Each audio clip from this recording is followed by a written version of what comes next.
Assalamualaikum warahmatullahi wabarakatuh. Berjumpa dengan saya ya, Ibu Rida. Hari ini saya akan coba paparkan untuk materi kuliah perdana di MK Pengantar Akuntansi 1 ya. Untuk literatur bukunya, teman-teman kita menggunakan ini ya, punya Weijen Kimmel Kesho ya. Ini 3 penulis. Nah, ini dia dan ini gambar bukunya seperti ini. Ini juga sudah saya infokan di grup ya dan juga sudah ada di Spada. Nah, untuk bahasan yang pertama, kita ada tema akuntansi dalam aksi.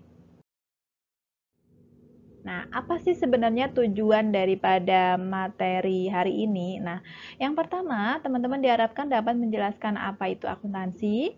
Yang kedua, dapat mengidentifikasi para pengguna dan kegunaan dari akuntansi.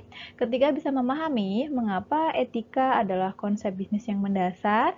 Keempat, menjelaskan standar-standar akuntansi dan prinsip-prinsip pengukuran. Kelima, dapat menjelaskan asumsi unit moneter dan entitas ekonomi. Berikutnya ada mampu menyatakan tentang persamaan akuntansi dan mendefinisikan komponen-komponennya. Berikutnya, menganalisis pengaruh dari transaksi bisnis dan persamaan akuntansi. Dan yang terakhir adalah memahami 4 laporan keuangan dan bagaimana keempatnya disusun. Nah, ini teman-teman, ini untuk pratinjo di bab 1 ya, ini sama, jadi PPT ini adalah senada dengan buku yang teman-teman nanti akan pakai ya. Ini saya ambil dari, ini saya peroleh dari penerbit di Salemba 4. Dan kebetulan di sini lengkap, akhirnya saya menggunakan ini. Dan ini juga bisa dipakai dan sesuai dan intinya relevan lah ya untuk kita pelajari. Nah, baik. Akuntansi dalam aksi. Nah, ini yang akan kita bahas. Apakah akuntansi itu? Nah, di sini ada subnya, ada 3 aktivitas. Siapakah yang menggunakan data akuntansi? Kemudian di bagian kedua ada penyusun bangunan akuntansi. Ini bangunan ya. Di subnya ada etika dalam pelaporan keuangan, kemudian standar-standar akuntansi, ada prinsip-prinsip pengukuran dan asumsi. Di bagian ketiga kita ada persamaan dasar ya, bisa persamaan dasar akuntansi atau persamaan akuntansi dasar. Sebenarnya ini sama ya, teman-teman ya. Isinya ada aset, liabilitas dan ekuitas, ini poin pentingnya. Kemudian di bagian yang keempat menggunakan persamaan akuntansi ada analisis transaksi, ada ikhtisar transaksi. Nah, kemudian di bagian terakhir ada laporan keuangan. Jenisnya di sini ada 4 ya, ada laporan laba rugi, laporan saldo laba. Saldo laba ini sama dengan laporan perubahan ekuitas ya teman-teman ya, jadi nggak usah bingung.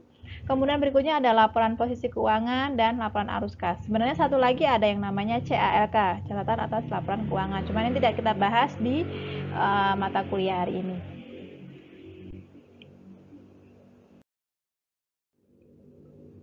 Nah, apakah akuntansi itu? Nah, ini teman-teman. Akuntansi atau accounting terdiri dari 3 aktivitas ya. Yang pertama, clue-nya adalah mengidentifikasi. Ini dia. Kemudian yang kedua, mencatat. Dan yang ketiga adalah mengkomunikasikan. Jadi kalau secara penjelasannya, pertama mengidentifikasi peristiwa-peristiwa ekonomi yang relevan untuk bisnis, kemudian yang kedua mencatat peristiwa-peristiwa tersebut, peristiwa yang dari poin 1 ini ya, untuk memberikan data historis dari aktivitas-aktivitas keuangan perusahaan. Kemudian yang ketiga mengkomunikasikan. Jadi kegiatan 1 dan 2 ini kita komunikasikan, kita laporkan, kita buat pelaporan ya, informasi yang diperoleh kepada para penggunanya yang berminat lewat laporan akuntansi atau accounting report.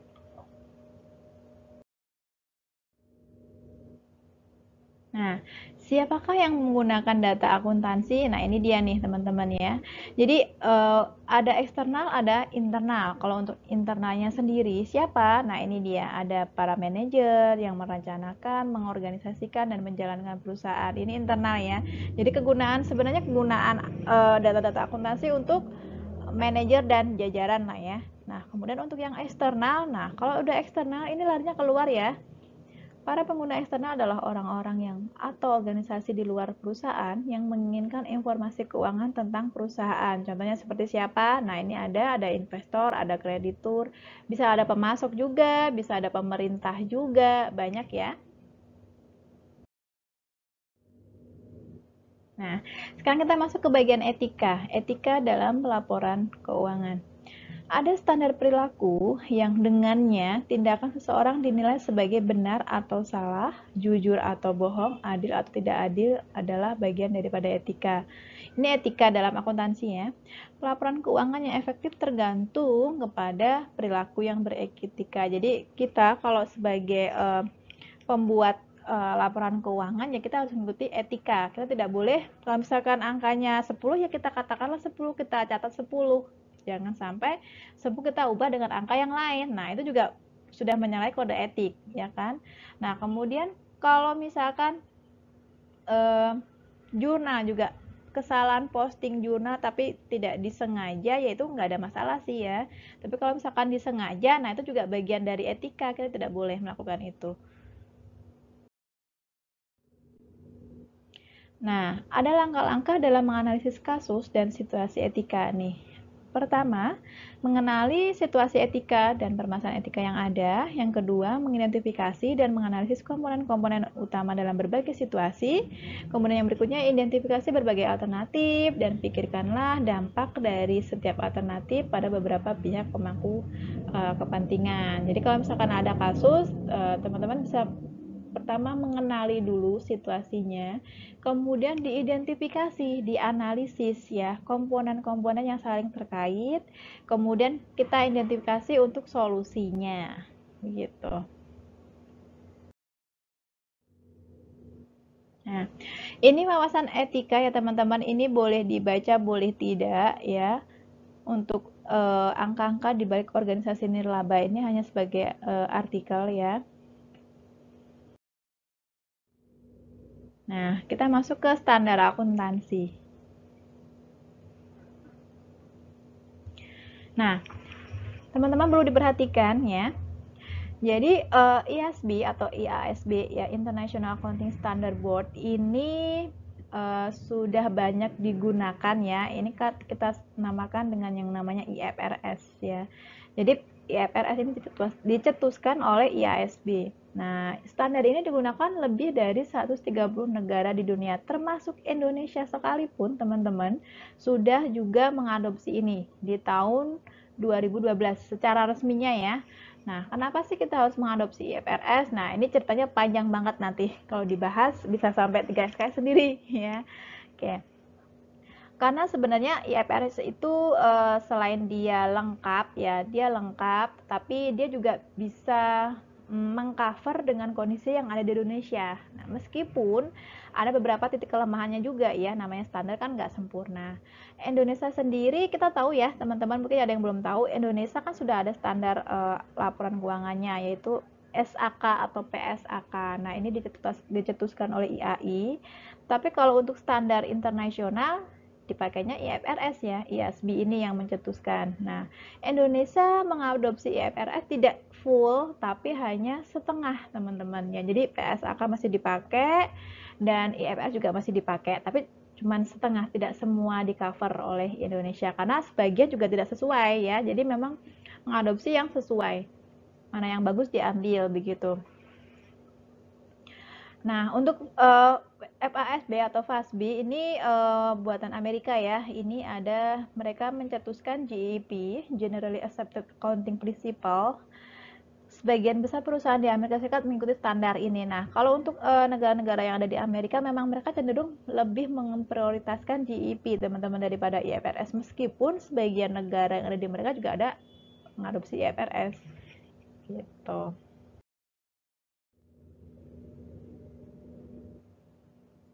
Kita masuk pada prinsip-prinsip pengukuran akuntansi. Ada prinsip biaya historis dan prinsip nilai wajar. Jangan sampai tertukar ya. Untuk prinsip biaya historis atau historical cost principle atau disebut dengan prinsip biaya ini menentukan bahwa perusahaan-perusahaan mencatat aset mereka sebesar biayanya. Ya, historical. Kemudian kalau nilai wajar atau fair value principle menyatakan bahwa aset dan liabilitas harus dilaporkan pada nilai wajar atau harga yang diterima saat menjual aset atau menyelesaikan liabilitas. Begitu. Nah, ini wawasan internasional sama seperti artikel yang tadi ya. Jadi ini teman-teman boleh dibaca sendiri nanti ya. Nah, kita masuk pada asumsi-asumsi dalam akuntansi. Ada dua asumsi yang dipakai. Pertama adalah asumsi unit moneter dan asumsi entitas ekonomi nih, teman-teman ya. Jadi kalau ada unit moneter berarti clue-nya adalah satuan nilai uangnya apa. Kalau di Indonesia kita pakainya rupiah. Nah, tapi kalau untuk entitas ekonomi ya berarti yang bergerak, yang menjalankan adalah harus suatu entitas ya, atau suatu instansi atau lembaga atau perusahaan atau perseroan dan seterusnya. Ya, dia harus entitas yang melakukan kegiatan ekonomi ya. Nah, masuk kepada bentuk kepemilikan bisnis. Untuk jenis-jenis bisnis mungkin teman-teman sudah pernah tahu ya.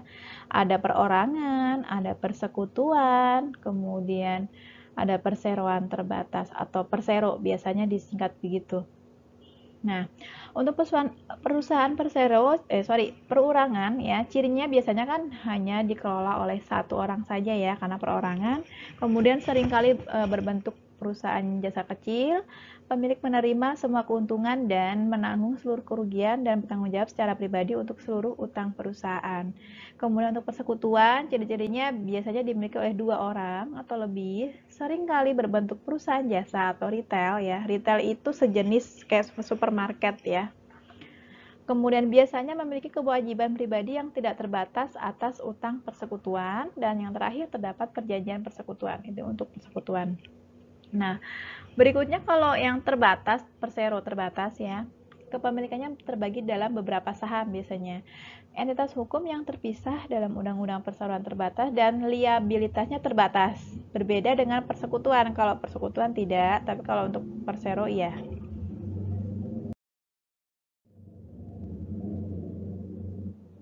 Nah, ini teman-teman, ini ada soal latihan ya. Coba kita baca.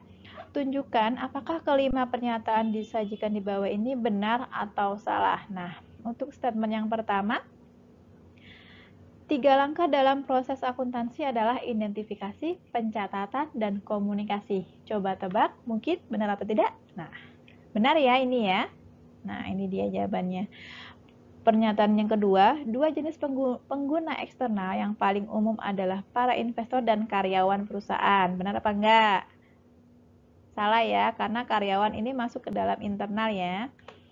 Yang ketiga, para pemegang saham dan dalam perseroan terbatas memiliki kewajiban hukum yang terbatas dibandingkan dengan para mitra dalam persekutuan. Benar atau tidak? Benar ya? Nah, ini dia. Ini masih sambungannya. Badan yang menetapkan standar-standar akuntansi yang utama di luar Amerika adalah IASB. Benar apa enggak? IASB tadi apa? Benar ya ini ya. IASB mencetuskan GEP ya teman-teman ya, dan itu milik Amerika. Jawabannya benar. Prinsip biaya historis memerintahkan perusahaan untuk mencatat aset-aset pada biayanya. Di periode berikutnya, nilai wajar dari aset harus digunakan jika nilai wajarnya lebih tinggi dibandingkan biayanya. Jawabannya salah ya. Oke. Nah, akuntansi pada organisasi ini adalah soal cerita juga ya teman-teman ya. Ini boleh dibaca boleh tidak ya ini ya. Nah, ini sambungannya. Nah, kita masuk pada persamaan akuntansi dasar, atau kalau saya sih lebih senang dengan persamaan dasar akuntansi kalau saya gitu, PDA. Nah, rumusnya teman-teman ini perlu diingat ya, karena ini adalah kata kunci di akuntansi pengantar 1. Aset sama dengan liabilitas plus ekuitas. Aset di posisi kiri ya, sama dengan liabilitas, ini adalah kewajiban kalau di bahasa kita, kewajiban atau utang, ditambah dengan ekuitas. Ekuitas itu modal ya. Ini posisinya tidak bisa dibalik teman-teman ya, nggak seperti aljabar, jadi harus hati-hati, nggak bisa diputar ekuitas min sama dengan gitu, nggak bisa ya. Jadi emang ini sudah paten, posisinya memang aset di ruas kiri, liabilitas plus ekuitas di ruas kanan. Oke, persamaan memberikan kerangka kerja mendasar atau underlying framework untuk mencatat dan mengikhtisarkan peristiwa-peristiwa ekonomi. Persamaan akuntansi dapat diterapkan untuk seluruh entitas ekonomisnya. Jadi ini bisa dipakai untuk seluruh entitas yang melakukan kegiatan ekonomi ya teman-teman ya.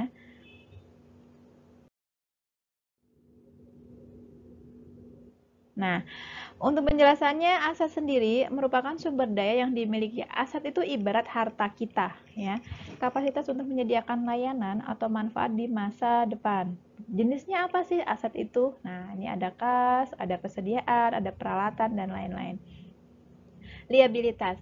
Liabilitas merupakan klaim terhadap aset. Jadi kewajiban dari kita dapat memperoleh aset itu karena kita sebenarnya ada kewajiban, ya. Ada utang dan kewajiban yang ada. Kreditur pihak yang memberikan utang ya ini. Jenisnya apa sih liabilitas itu? Ada utang usaha, wesel bayar dan lain-lain. Nah, masuk ke ekuitas. Ekuitas kan tadi saya bilang modal ya. Klaim kepemilikan. Jadi apa yang kita punya yang akan kita kelola untuk operasional dianggap sebagai modal. Terkadang dianggap sebagai ekuitas residual. Ini bahasa akuntansinya. Modal saham biasa dan saldo laba. Kalau ini rumusnya ya.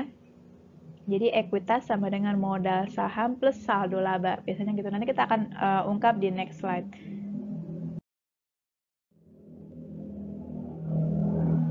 Nah, ini masih sambungan. Nah, ini loh teman-teman. Jadi persamaan dasar akuntansi itu kurang lebihnya seperti ini ya. Ini gambaran ilustrasi ya.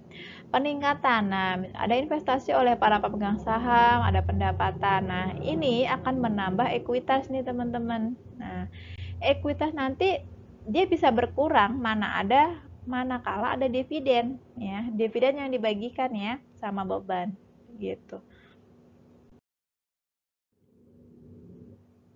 Oke, kita masuk ke pembahasan pendapatan dan beban. Pendapatan adalah penambahan bruto dalam ekuitas yang dihasilkan dari aktivitas-aktivitas perusahaan untuk tujuan memperoleh laba. Biasanya, pendapatan berasal dari penjualan barang dagangan, melaksanakan pekerjaan jasa, menyewakan properti, dan meminjamkan uang. Beban atau expense adalah biaya dari aset yang dikonsumsi atau jasa yang digunakan dalam proses memperoleh pendapatan. Beban umum terdiri dari beban gaji, bisa beban sewa, beban bunga, beban pajak properti, dan lain-lain. Distribusi kas atau aset lainnya ke para pemegang saham. Yang terakhir, nah ini. Jadi fungsi dividen ya, dividen itu kan bisa mengurangi saldo laba ya. Nah, tapi dividen bukanlah sebuah beban ya teman-teman. Jadi dia nggak kategori, bukan tidak. Jadi dividen bukan kategori beban ya. Meskipun dia mengurangi, tapi dia bukan beban kategorinya. Nah, teman-teman ini ada tugas lagi ya, nih ya. Jadi soal latihan, kelompokkan komponen berikut sebagai penerbitan saham I atau dividen D, pendapatan R, beban E. Kemudian tunjukkan apakah setiap komponen meningkatkan atau mengurangi ekuitas. Nah, ini dia. Nah, kalau kita jawab ya, beban sewa. Nah, beban sewa masuknya ke mana? Ke ini ya, beban ke E. Kemudian pengaruhnya terhadap ekuitas bagaimana? Beban sewa itu mengurangi ekuitas ya.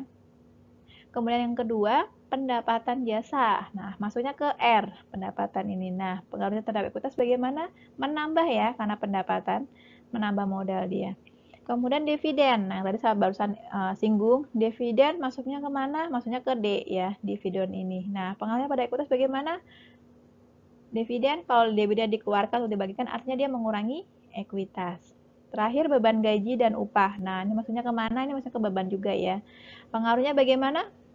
Mengurangi juga ya, mengurangi ekuitas. Mudah ya. Nah, masuk ke berikutnya. Transaksi bisnis adalah peristiwa ekonomi perusahaan yang dicatat oleh para akuntan. Nah, transaksi ini berasal dari internal dan eksternal. Sebenarnya nggak ada yang namanya transaksi sih teman-teman. Kalau menurut saya transaksi, kalau ada transaksi itu berarti ya eksternal ya, gitu loh. Kalau keluar itu namanya transaksi. Itu kalau versi saya seperti itu. Cuma ada beberapa penamaan yang agak sedikit berbeda ya. Perusahaan-perusahaan melakukan banyak kegiatan yang bukan merupakan transaksi bisnis. Setiap transaksi harus memiliki pengaruh ganda pada persamaan dasar akuntansi. Nah, oke, ini tadi ya sambungan dari slide-nya. Nah, ini dia. Ini adalah ilustrasi ya teman-teman ya, bagaimana kita menggunakan persamaan dasar akuntansi. Ya, jadi ceritanya ini ada peristiwa, ada kriteria ya, dan ada sistem pencatatan dicatat atau tidak. Ya, oke, saya jelaskan. Nah, misalkan ini ya, teman-teman nih ya, teman-teman membeli komputer ceritanya. Membeli komputer, dicatat nggak harusnya? Nah, catat dong, bener nggak? Dari sisi akuntansi kita harus catat membeli komputer itu. Nah, apa sih yang berdampak kalau kita membeli komputer? Nah, ke aset kah, liabilitas kah, atau ekuitas? Nah, tadi saya udah jelaskan, aset itu barang yang kita punya ya. Kemudian liabilitas itu kewajiban atau utang, ekuitas itu adalah modal yang akan kita kalau serahkan untuk operasional ya. Itu bahasanya. Nah, membeli komputer artinya komputernya bertambah ya teman-teman ya. Berarti kan untuk aset bertambah nih ya kan, aset komputernya bertambah. Tapi ada yang berkurang karena kita belinya mungkin pakai cash ya, artinya ada uang yang berkurang ya.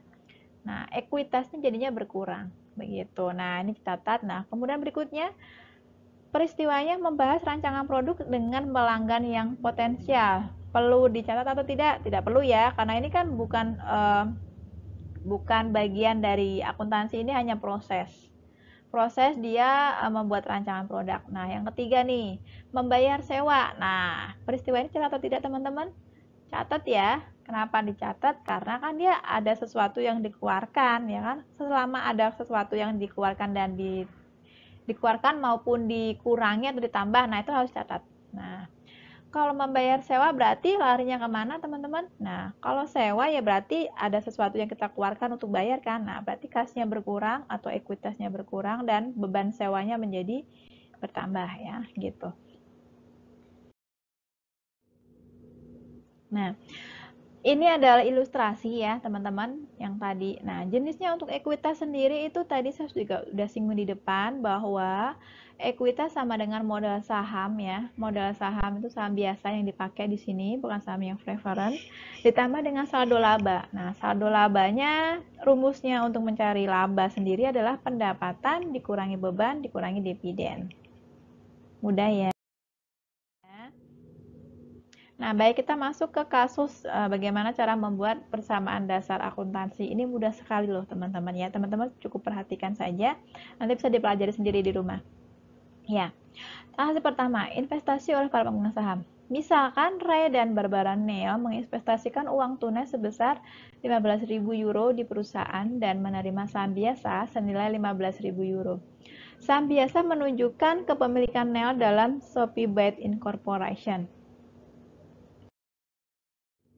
Nah, ini adalah persamaan dasar akuntansinya. Tadi sudah saya singgung bahwa aset sama dengan liabilitas plus ekuitas ya, teman-teman ya. Nah, ini dia.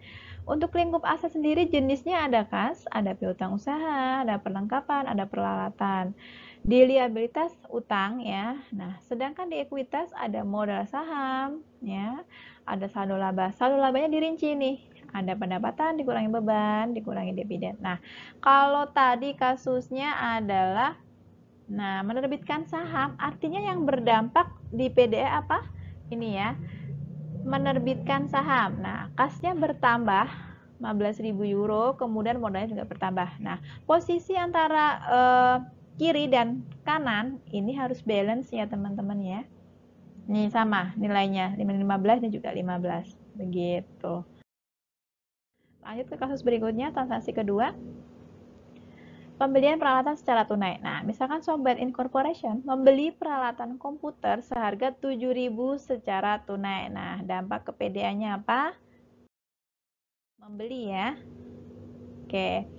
Kalau yang tadi transaksi pertama kita sudah catat. Nah, kita masuk ke transaksi yang kedua.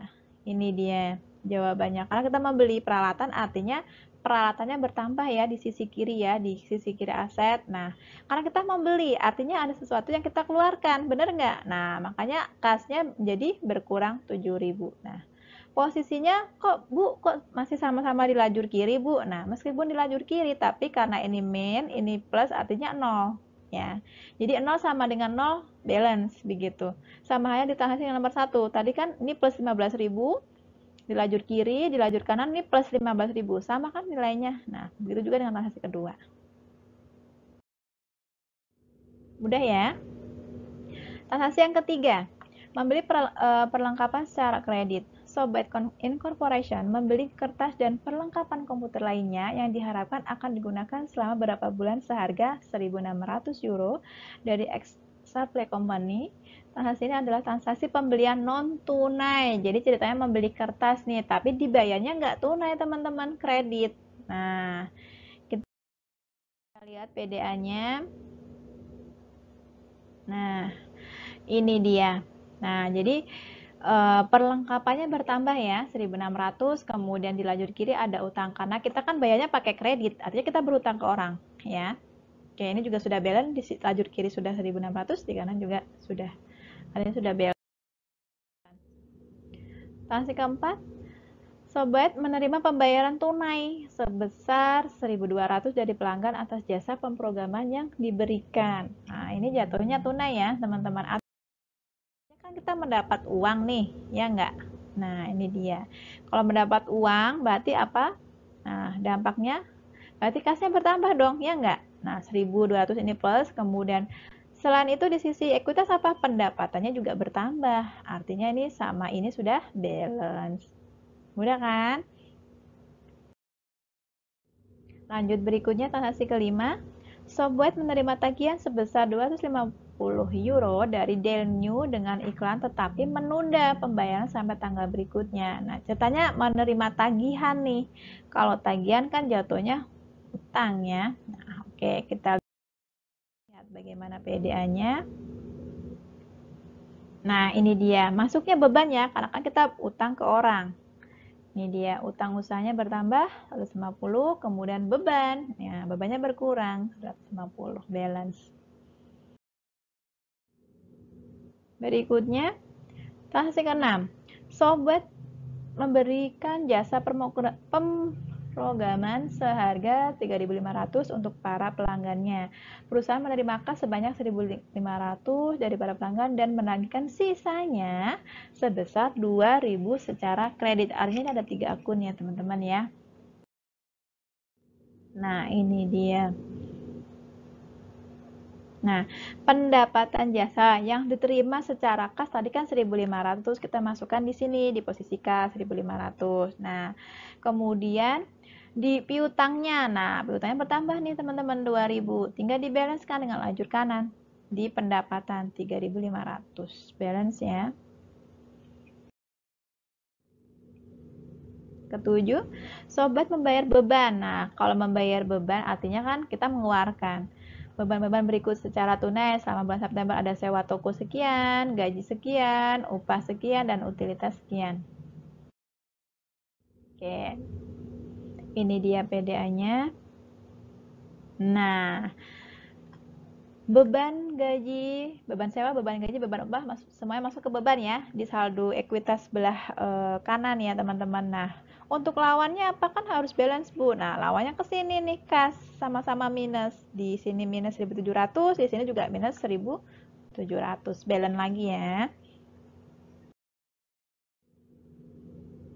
Transaksi berikutnya pembayaran utang. Sobat membayarkan tagihan dari Daily News sebesar 250. Nah, kita bayar nih ya secara tunai 250 dari utang yang kita tadi ya. Nah, ini dia.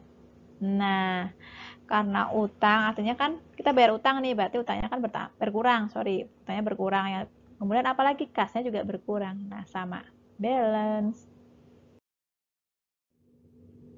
Kesembilan, sobat menerima kas sebesar 600 dari para pelanggan yang telah ditagihkan atas jasa yang diberikan nih dari tanggal yang 6 tadi nih. Menerima kas nih teman-teman nih. Artinya ada yang bertambah ya. Nah, ini dia. Oke, kasnya bertambah, kemudian piutangnya berkurang. 600 deh. Oke, yang terakhir, perusahaan membayarkan dividen sebesar 1.300 secara tunai ke Ryan Barberell, orang pemegang saham Sobat Incorporation. Nah, dividen nih yang terakhir ya, dividen dibayarkan. PD-nya bagaimana? Ini dia. Nah, kasnya berkurang kan kita bayar tuh dividen, akhirnya kan kasnya berkurang 1.300. Kemudian di bagian poin dividen, nah sebelah kanan di bagian saldo laba, nah ini dia berkurang juga. Oke, gini teman-teman ya, kalau misalnya sudah selesai semua pas keterangan jangan lupa dan tinggal dijumlahkan. Bagaimana cara menjumlahkannya? Tinggal dikurangi plus minusnya. Nah, taruh di sini. Nah, kemudian kita hitung di posisi lajur kiri dan lajur kanan apakah sudah sama angkanya. Nah, ini sama ya. Nah, artinya ini sudah balance. Nah, oke, tambahan sedikit untuk materinya. Nah, ini dia laporan keuangan, teman-teman. Ya, teman-teman, untuk laporan keuangan ada 5 sebenarnya ya. Yang pertama adalah laba rugi atau income statement, kemudian laporan perubahan ekuitas atau disebut dengan saldo laba atau retained earning ya.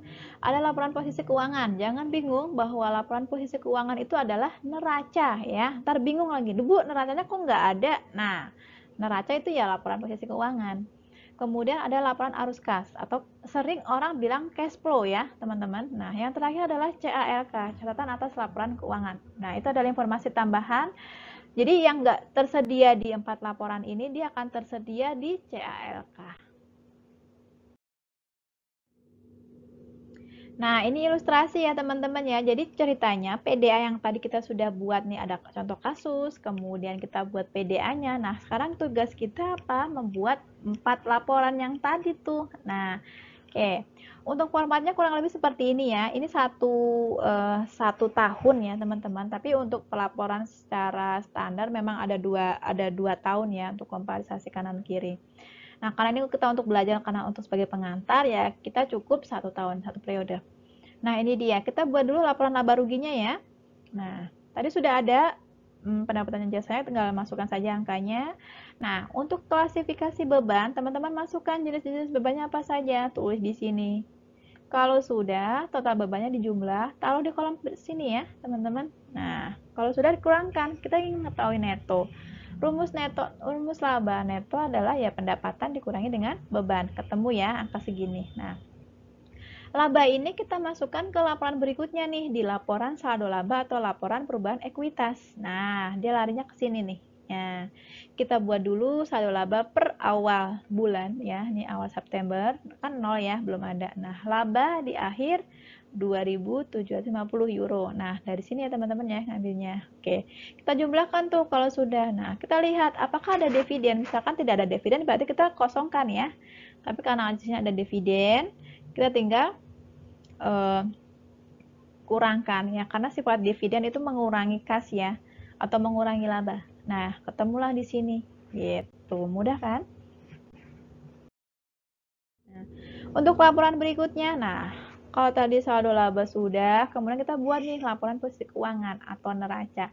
Angkanya dapat dari mana, Bu? Nah, kita tulis dulu nih di sini jenis-jenis asetnya apa aja yang ada tadi, masukkan satu-satu. Kemudian kas jangan lupa, kas juga bagian dari aset ya. Nah, kita masukkan total asetnya berapa. Nah, sudah ketemu total aset, kita masukkan untuk jalur yang ekuitas. Jalur yang kanan tadi ya, kalau di PDA, ekuitas dan liabilitas. Ini kita masukkan angka-angkanya. Nah, saldo laba teman-teman jangan lupa, saldo laba diperoleh dari sini. Nah, yang terbaru ya. Jadi kita tidak mengambil saldo laba yang ada di laporan laba rugi, tapi kita ambil di saldo laba yang laporan perubahan ekuitas. Karena kenapa? Karena kita ada perubahan dividen. Begitu ya. Nah, kalau sudah tinggal di ekuitas dan liabilitas ditambahkan ke sini, tinggal di jumlah. Nah, balance ya, ini ya. Nah, ini sama nih. Neraca harus balance kalau neraca atau laporan posisi keuangan. Nah, kemudian, kalau neraca sudah, laporan yang terakhir adalah laporan arus kas nih, teman-teman nih. Ada beberapa yang menyajikan arus kas, ada yang tidak. Nah, kalau kita ada ya. Nah, ini dia. Tinggal masukkan arus kas itu ada 3, ada operasi, pendanaan, dan investasi. Nah, ini dia operasinya, masukkan apa aja tadi dari pendapatan segini, pengeluaran untuk beban berapa di total, untuk investasi, peralatan, segala macam, masukkan ya. Kemudian, nah ini pendanaan jangan lupa masukkan, karena tadi ada saham biasa ya, ada penjualan, kemudian dividen juga ada, tinggal dimasukkan aja teman-teman. Nah, muncullah di sini yang namanya kas awal dan akhir. Nah, ini dia. Oke, ini harus matching dengan yang di sini ya. Sorry, maksud saya ini adalah pengurangan, ada kas awal, ada kas akhir ya. Nih. Oke. Nah, ini juga artikel, teman-teman boleh baca boleh tidak ya kalau ini ya. Wawasan saja. Nah, untuk lampiran, nah ini sedikit lagi ya. Lampiran 1A tentang peluang karir di bidang akuntansi untuk general knowledge saja untuk teman-teman. Jadi, kalau teman-teman tertarik nanti di bidang akuntansi ya, jenisnya ada banyak, ada akuntansi publik. Nah, ngapain sih kalau akuntan publik itu ya dia karir dalam pengaudit, mengaudit. Bisa lingkup masuk ke pajak, bisa masuk ke manajemen, jadi konsultan manajemen juga bisa. Jadi larinya ke akuntan publik. Publik atau publik, sama ya. Kemudian akuntan perusahaan nih, karir dalam kerjaan meliputi bidang akuntansi biaya, penganggaran, sistem informasi akuntansi, dan perpajakan. Akuntan pemerintahnya, jadi otoritas perpajakan, badan-badan penegakan hukum, dan regulator perusahaan. Ini lingkupnya ya. Nah, akuntan forensik. Forensik ini yang lebih ke investigasi nih, audit, kemudian pencurian, ada fraud, penipuan, dan segala macam. Jadi teman-teman ada gambaran lah ya. Kira-kira nanti teman-teman lulus mau jadi apa nih? Akuntan publik kah, akuntan perusahaan, akuntan pemerintah, atau forensik?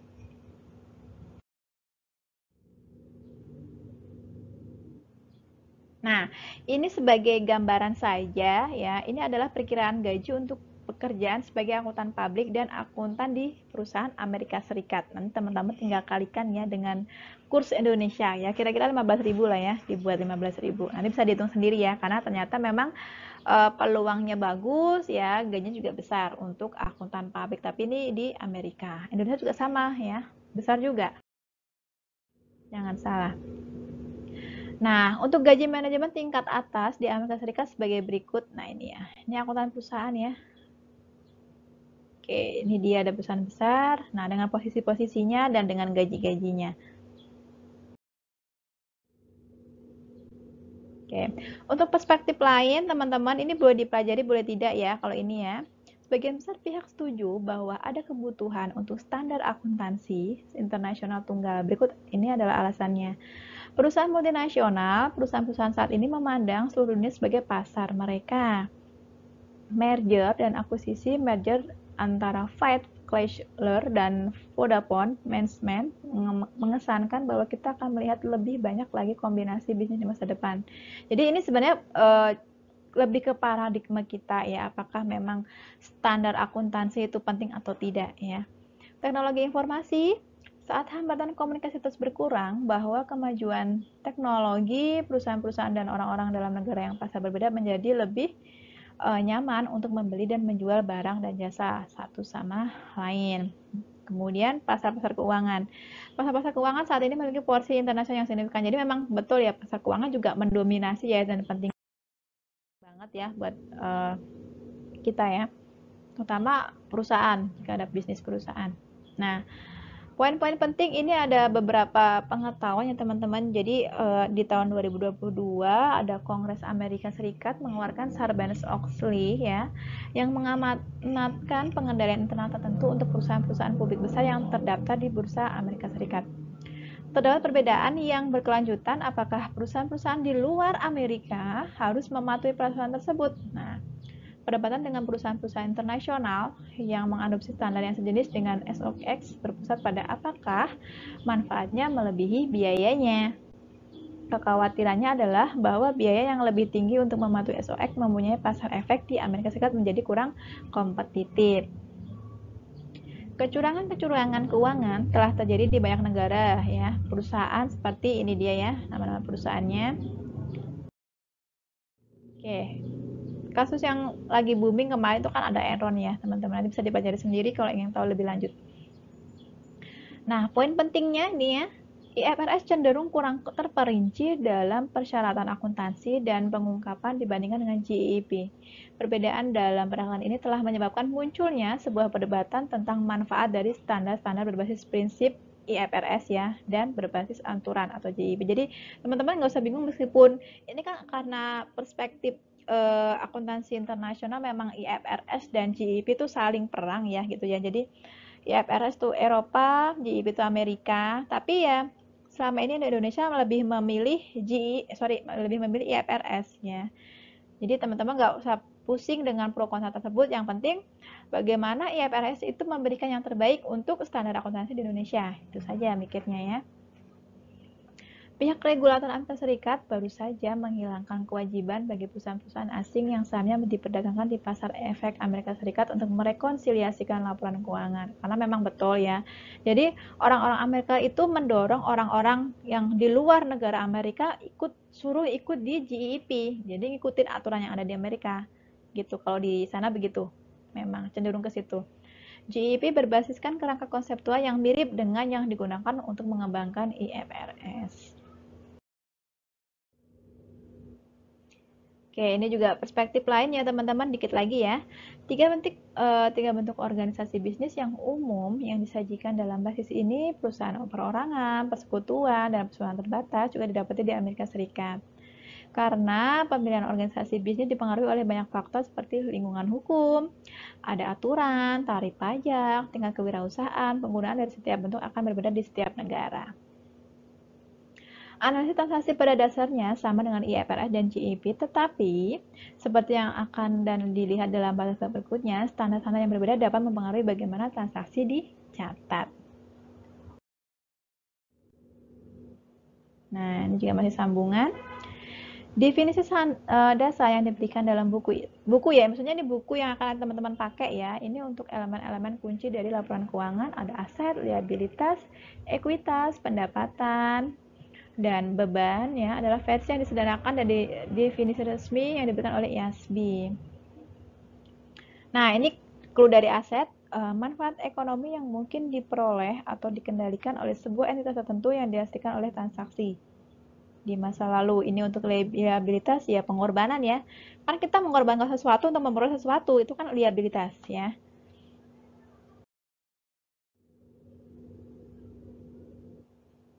Oke. Nah, sekarang masuk ke ekuitas. Ekuitas kepemilikan residual dalam aset dari sebuah entitas yang tersisa setelah mengurangi liabilitas. Pendapatan, ya berarti pendapatan ya. Pendapatan itu kan arus masuk atau peningkatan lainnya dari aset-aset sebuah entitas atau penyelesaian liabilitas entitas dari mengirimkan atau memproduksi barang, melaksanakan pekerjaan jasa, atau aktivitas lain yang merupakan kegiatan utama yang berkelanjutan dari sebuah entitas.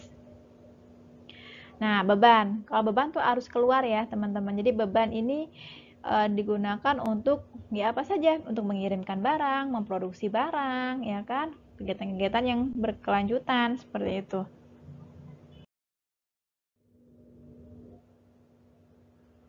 Oke. Baik IASB maupun FASB telah bekerja keras dalam mengembangkan standar-standar yang akan mengarah kepada penghapusan atau perbedaan utama dalam cara sebuah transaksi tertentu ditentukan dan dilaporkan. Perhatikan misalnya karena ada proyek bersama, pada rangka konseptual didefinisi dari sebagian besar elemen dasar sebenarnya dapat berubah.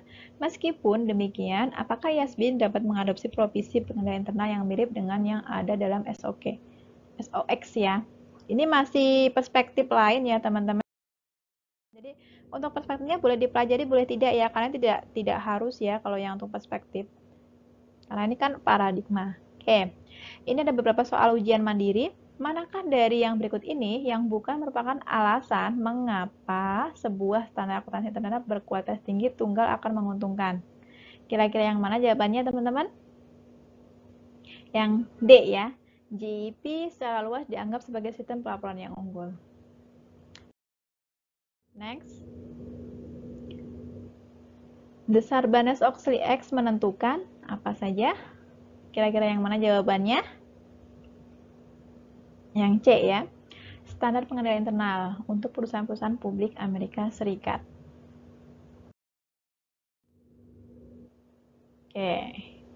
IFRS dianggap lebih bla bla bla, A apa, B apa, C apa, D apa. Jawabannya yang mana? A ya. Berbasiskan prinsip dan kurang berbasiskan aturan dibandingkan dengan GWP yang memang betul ya. Jadi teman-teman kalau IFRS itu kan dia lebih ke principle base ya. Dasarnya memang dia secara berprinsip secara prinsip ya.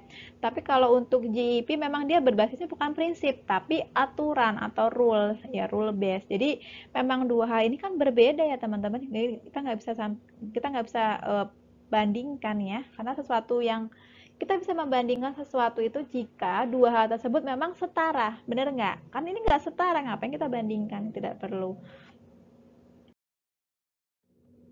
Oke, cukup. Nah, sekian ya. Itu saja dari saya. Jangan lupa buat teman-teman yang belum pernah buat YouTube, silahkan dibuat YouTube-nya, karena nanti kita ke depan akan menggunakan YouTube ya. Dan bagi yang belum subscribe channel YouTube saya, silahkan di-subscribe. Jika sekiranya memang materi ini bermanfaat, silahkan di-share ke teman-teman yang lain ya. Silahkan kasih jempol, kasih like. Dan misalkan ingin komentar, silahkan komentar yang sopan. Itu saja dari saya. Mohon maaf jika ada kalimat atau tutur kata saya yang kurang berkenan. Wabillahi taufiq wal hidayah. Wassalamualaikum warahmatullahi wabarakatuh. Dadah.